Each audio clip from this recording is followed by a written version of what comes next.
कहानी पसंद आए तो लाइक, शेयर एंड सब्सक्राइब। एक बार की बात है, एक छोटे से गांव में एक बड़ी ही बदमाश पति और उसकी पत्नी रहती थी। पति का नाम रामू हुआ करता था और पत्नी का नाम रीता था।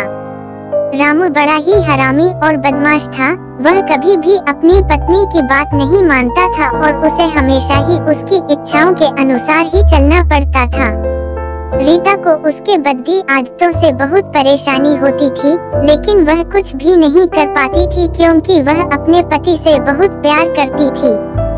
रामू का काम उसे हमेशा ही गांव में शराब पीने और लोगों को परेशान करने में लगा रहता था। उसकी इस बुरी आदत के कारण गांव के लोग उससे बहुत नाराज रहते थे, लेकिन उसकी बदमाशी को देखते हुए कोई भी उससे पंगा नहीं लेता था। एक दिन रामू को एक नई बड़ी बात करने का मौका मिला। उसने सोचा कि वह अपने बदमाशी को और बढ़ाएगा। उसने अपने दोस्तों के साथ मिलकर गांव के एक पुलिस अधिकारी को अपहरण कर लिया। उन्होंने उसे एक छोटे से कमरे में बंद कर दिया और उससे रंसों मांगा। पुलिस अधिकारी की पत्नी, जो कि एक साहसिक महिला थी, उसके बदमाशी के बारे में जान गई। वह तत्काल गांव के मुखिया को बता दिया और साथ ही पुलिस टीम को भी भेज दिया। गांव के मुखिया ने रामू को पकड़ने का प्लान बनाया और सभी लोग उसके साथ मिलकर उसे पकड़ने के लिए चले गए। रात के समय में उन्होंने रामू को उसके छुपे हुए ठिकाने पर पकड़ लिया। रामू बहुत ही डर गया और माफी मांगने लगा, लेकिन गांव के लोग उसे माफ नहीं किया। उन्होंने उसे पुलिस के हवाले कर दिया और उसे सजा होने तक जेल में भेज दिया। रामू की पत्नी रीता ने उसकी सारी बदमाशी को देखकर बहुत दुखी हुई।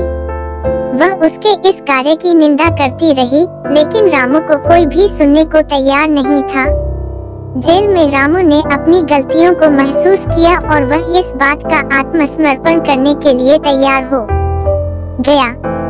जेल के अंदर उसने कई नई कौशल सीखे और एक नया जीवन शुरू करने का निर्णय लिया। रामू को जेल से रिहा किया गया और वह अपनी पत्नी के पास लौट आया। उसने अपने बदले हुए रवैये को देखकर रीता बहुत खुश हुई। उसने रामू को उसकी गलतियों के लिए माफ कर दिया और उन्होंने एक नए और संयमित जीवन की शुरुआत की। इस कहानी से हमें यह सीखने को मिलता है कि बदमाशी और अपराधों का सही मार्ग कभी भी उपयोगी नहीं होता। इससे केवल समस्याओं और परेशानियों का ही सामना करना पड़ता है। इसलिए हमें हमेशा सही और ईमानदार राह पर चलना चाहिए।